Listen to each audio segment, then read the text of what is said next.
The deep ocean is still one of the least explored places on Earth, and new creatures are still being found.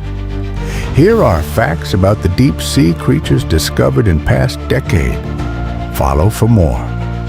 In 2020, scientists discovered the monstrum, a new species of giant shipworm found buried in the seafloor off the Philippines. Its shell reaching over a meter long.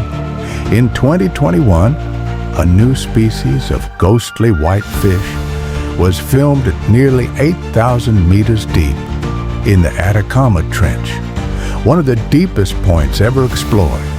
In 2023, researchers discovered dozens of new species in underwater mountains off Chile, including corals, sponges, and starfish never recorded before.